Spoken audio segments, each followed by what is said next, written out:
कि जिहड़ी सफाई वाली कंपनी केयर आ इहनूं ठेका देता वा, हुण इन्हां कोल काम किदां कराना वा। 90% कमेंट यही आए हुए आ कि नहीं आंदे नहीं आंदे, 200% नहीं आंदे। परसों एक मीटिंग हुई डीसी दफ्तर दे विच, घरां दे विचों कूड़ा चक्को, गली साफ करो, कोई इहदे विच साइंस नहीं हैगी। अस्सलाम वालेकुम। अच्छा जी, सफाई वाले महकमे दी असीं परसों स्टोरी कीती सी ते ਉਹਦੇ ਵਿੱਚ ਲੋਕਾਂ ਦੀ ਰਾਏ ਆਈ ਸੀ ਤੇ ਲੋਕਾਂ ਦੀ ਰਾਏ ਦਾ ਇਹਤਰਾਮ ਕਰਨਾ ਸਾਡਾ ਵੀ, ਜ਼ਿਲ੍ਹੀ ਇੰਤਜ਼ਾਮੀਆ ਦਾ ਵੀ ਤੇ ਮਰੀਮ ਨਵਾਜ਼ ਦਾ ਵੀ ਹੱਕ ਬਣਦਾ ਵਾ ਕਿ ਜਿਨ੍ਹਾਂ ਲੋਕਾਂ ਵਾਸਤੇ ਸਾਰਾ ਕੁਝ ਕਰ ਰਹੇ ਆ ਉਹ ਕੀ ਕਹਿ ਰਹੇ ਆ। ਸਵਾਲ ਮੇਰਾ ਇਹ ਸੀਗਾ ਕਿ ਸਫਾਈ ਕਰਨ ਵਾਲੇ ਤੁਹਾਡੇ ਘਰੋਂ ਕੂੜਾ ਚੱਕਦੇ ਆ, ਤੁਹਾਡੀ ਗਲੀ ਮੁਹੱਲੇ ਨੂੰ ਸਾਫ਼ ਕਰਦੇ ਆ ਜਾਂ ਸਿਰਫ ਤਸਵੀਰਾਂ ਦੀ ਹੱਦ ਤੱਕ ਆ।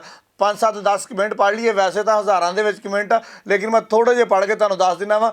90% ਕਮੈਂਟ ਇਹੀ ਆਏ ਹੋਏ ਆ ਕਿ ਨਹੀਂ ਆਂਦੇ ਨਹੀਂ ਆਂਦੇ, 200% ਨਹੀਂ ਆਂਦੇ। ਇੱਕ ਜਨਾਬੀ ਵਾਲੀ ਯੂਜ਼ਰ ਸਾਹਿਬ ਨੇ ਉਹ ਕਹਿੰਦੇ ਨੇ ਮਿਲਰ ਟਾਊਨ ਦੇ ਵਿੱਚ ਕਦੀ ਨਜ਼ਰ ਨਹੀਂ ਆਏ।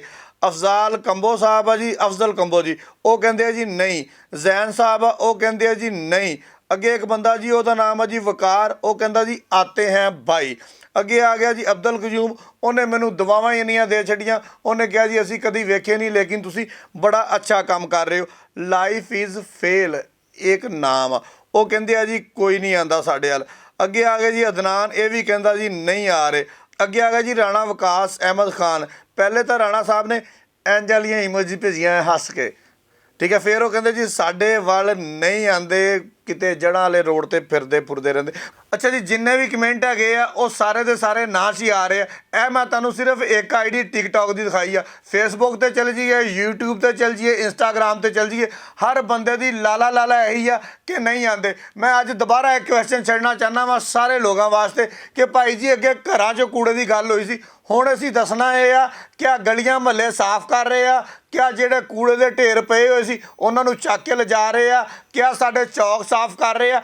ਕਿਸੇ ਜਗ੍ਹਾ ਤੋਂ ਵੀ ਅਗਰ ਸਫਾਈ ਕਰ ਰਹੇ ਆ ਤੇ ਕਮੈਂਟ ਸੈਕਸ਼ਨ ਦੇ ਵਿੱਚ ਜ਼ਰੂਰ ਦੱਸੋ ਹਾਂ ਜਾਂ ਨਾ, ਤਾਂ ਕਿ ਜਿਹੜੀ ਸਾਡੀ ਜ਼ਿਲ੍ਹੀ ਇੰਤਜ਼ਾਮੀਆਂ ਵਾ, ਸਾਡੇ ਆਲਾ ਅਫਸਰਾਨ ਆ, ਇਹਨਾਂ ਦੀਆਂ ਅੱਖਾਂ ਦੇ ਵਿੱਚ ਤਸਵੀਰਾਂ ਦਿਖਾ ਕੇ ਜਿਹੜੀ ਧੂਲ ਝੋਂਕੀ ਜਾ ਰਹੀ ਆ ਇਹ ਸਿਲਸਿਲਾ ਬੰਦ ਹੋ ਜਾਵੇ। ਹੁਣ ਜਨਾਬੀ ਅਲੀ ਪਰਸੋਂ ਇੱਕ ਮੀਟਿੰਗ ਹੋਈ ਡੀਸੀ ਦਫ਼ਤਰ ਦੇ ਵਿੱਚ, ਡੀਸੀ ਸਾਹਿਬ ਨੇ ਉਸ ਮੀਟਿੰਗ ਨੂੰ ਚੇਅਰ ਕੀਤਾ, ਉਹਦੇ ਵਿੱਚ ਐਮਪੀਏ ਸਾਹਿਬ ਸੀ, ਹੋਰ ਵੀ ਬੰਦੇ ਬੈਠੇ ਹੋਏ ਸੀ। ਉਹਦੇ ਵਿੱਚ ਵੀ ਇਹੀ ਗੱਲਾਂ ਹੋਈਆਂ ਕਿ ਜਿਹੜੀ ਸਫਾਈ ਵਾਲੀ ਕੰਪਨੀ ਕੇਅਰ ਆ ਇਹਨੂੰ ਠੇਕਾ ਦੇਤਾ ਵਾ, ਹੁਣ ਇਹਨਾਂ ਕੋਲ ਕੰਮ ਕਿੱਦਾਂ ਕਰਾਉਣਾ ਵਾ, ਯਾਨੀ ਕਿ ਕੰਮ ਸਹੀ ਕਰਨ ਤੇ ਜ਼ੋਰ ਦਿੱਤਾ। ਸਾਡਾ ਮੁਤਾਲਬਾ ਇਹ ਆ ਕਿ ਸਰ ਤਸਵੀਰਾਂ ਤੋਂ ਬਾਹਰ ਨਿਕਲੋ, ਜਿਹੜਾ ਕੰਮ ਇਹਨਾਂ ਦਾ ਕਰਨ ਵਾਲਾ ਵਾ ਉਹ ਕਰਦੇ ਕੋਈ ਨਹੀਂ। ਇਹਨਾਂ ਦਾ ਕਰਨ ਵਾਲਾ ਪਹਿਲਾ ਕੰਮ ਆ ਘਰਾਂ ਦੇ ਵਿੱਚੋਂ ਕੂੜਾ ਚੱਕੋ, ਦੂਸਰਾ ਕੰਮ ਆ ਗਲੀ ਸਾਫ਼ ਕਰੋ, ਤੀਸਰਾ ਕੰਮ ਆ ਚੌਕ ਸਾਫ਼ ਕਰੋ, ਚੌਥਾ ਕੰਮ ਆ ਜਿੱਥੇ ਕੂੜੇ ਦਾ ਢੇਰ ਲੱਗਾ ਆ ਉਹਨੂੰ ਚੱਕ ਕੇ ਲੈ ਜਾਓ। ਅੱਲਾ ਲਾ ਫੈਸਲਾ, ਕੋਈ ਇਹਦੇ ਵਿੱਚ ਸਾਇੰਸ ਨਹੀਂ ਹੈਗੀ। ਆਪਣਾ ਕੰਮ ਕਰੋ, ਘਰਾਂ ਨੂੰ ਜਾਓ। ਇਹ ਕਰਦੇ ਕੀ ਆ? ਆਓ ਅਸਲ ਗੱਲ ਦੱਸਾਂ। ਅਸਲ ਗੱਲ ਇਹ ਆ ਇਹਨਾਂ ਦਾ ਠੇਕਾ ਹੋਇਆ ਵਾ ਵਜ਼ਨ ਦੇ ਹਿਸਾਬ ਨਾਲ, ਮਤਲਬ 1 ਕਿਲੋ ਕੂੜਾ ਜਿਹੜਾ ਨਾ ਤੋਲ ਕੇ ਦੇਣਾ ਵਾ, ਉਹਦੇ ਇਹਨਾਂ ਨੇ ਪੈਸੇ ਲੈ ਲੈਣੇ। ਇਹ ਕੀ ਕਰਦੇ ਆ, ਗਟਰਾਂ ਦੇ ਵਿੱਚੋਂ ਜਿਹੜਾ ਮਲਬਾ ਨਿਕਲਦਾ ਵਾ ਉਹ ਚੱਕਣਾ ਜੀ ਵਾਸਾ ਵਾਲਿਆਂ ਨੇ, ਕਿਉਂਕਿ ਉਹਦਾ ਭਾਰ ਜ਼ਿਆਦਾ ਹੁੰਦਾ ਵਾ, ਇਹ ਚੱਕ ਕੇ ਲੈ ਜਾਂਦੇ, ਆਪਣਾ ਉੱਥੇ ਜਾ ਕੇ ਤੋਲਦੇ ਆ, ਤੋਲ ਕੇ ਵੇਚ ਲੈਂਦੇ ਆ। ਅੱਗੇ ਆ ਗਿਆ ਜੀ ਮਲਬਾ, ਆ ਜਿਹੜਾ ਰੋਡਾਂ ਦੇ ਉੱਤੇ ਟੁੱਟ ਭੱਜ ਪਈ ਹੁੰਦੀ ਆ, ਇਹ ਚੱਕਣਾ ਜੀ ਮਿਊਨਿਸਪਲ ਕਾਰਪੋਰੇਸ਼ਨ ਨੇ, ਭਾਰਾ ਹੁੰਦਾ ਵਾ। ਇਹ ਹਰੀਆਂ ਵਰਦੀਆਂ ਵਾਲੇ ਉਹ ਚੱਕਦੇ ਆ, ਚੱਕ ਕੇ ਲੈ ਜਾਂਦੇ, ਤੋਲ ਕੇ ਵੇਚ ਲੈਂਦੇ ਆ।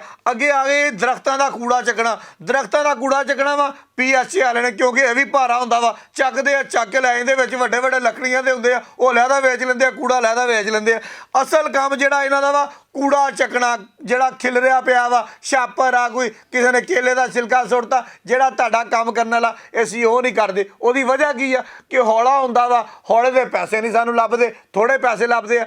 ਲਿਹਾਜ਼ਾ ਮੇਰੀ ਫੈਸਲਾਬਾਦੀਆਂ ਕੋਲ ਗੁਜ਼ਾਰਿਸ਼ ਆ ਕਿ ਆਪਾਂ ਫੈਸਲਾਬਾਦ ਨੂੰ ਸਾਫ਼ ਕਰਾਉਣਾ ਵਾ, ਮਰੀਮ ਨਵਾਜ਼ ਦੇ ਵਿਜ਼ਨ ਨੂੰ ਕਾਮਯਾਬ ਬਣਾਉਣਾ ਵਾ। ਸਾਡੇ ਅਫਸਰਾਂ ਨੇ ਬਾਲਾਂ ਦੀਆਂ ਅੱਖਾਂ ਦੇ ਵਿੱਚ ਜਿਹੜੇ ਇਹ ਬੰਦੇ ਧੂਲ ਝੋਂਕਦੇ ਪਏ ਆ, ਇਹਨਾਂ ਕੋਲ ਅਸੀਂ ਜਾਨ ਛਡਾਉਣੀ ਆ। ਸਾਨੂੰ ਕੋਈ ਇਤਰਾਜ਼ ਨਹੀਂ ਹੈ, ਜਿਹੜਾ ਮਰਜ਼ੀ ਆਵੇ ਆ ਕੇ ਆਪਣਾ ਕੰਮ ਕਰੇ, ਸਿੱਧੀ ਗੱਲ ਆ, ਕੋਈ ਸਾਡੀ ਲੜਾਈ ਕਿਸੇ ਨਾਲ ਨਹੀਂ ਹੈਗੀ। ਲੇਕਿਨ ਅਗਰ ਕੋਈ ਫੈਸਲਾਬਾਦ ਦੇ ਪੈਸੇ ਨਜਾਇਜ਼ ਖਾ ਜਾਏਗਾ, ਫੈਸਲਾਬਾਦ ਦੇ ਠੇਕਿਆਂ ਦੇ ਵਿੱਚੋਂ ਨਜਾਇਜ਼ ਕਰਪਸ਼ਨ ਕਰੇਗਾ, ਫਿਰ ਅਸੀਂ ਰੋਜ਼ ਬੋਲਿਆ ਕਰਾਂਗੇ, ਰੋਜ਼ ਦੱਸਿਆ ਕਰਾਂਗੇ, ਤੇ ਤੁਸੀਂ ਸਾਡਾ ਕਮੈਂਟ ਸੈਕਸ਼ਨ ਦੇ ਵਿੱਚ ਸਾਥ ਦੇਣਾ ਵਾ। ਬਹੁਤ ਸ਼ੁਕਰੀਆ।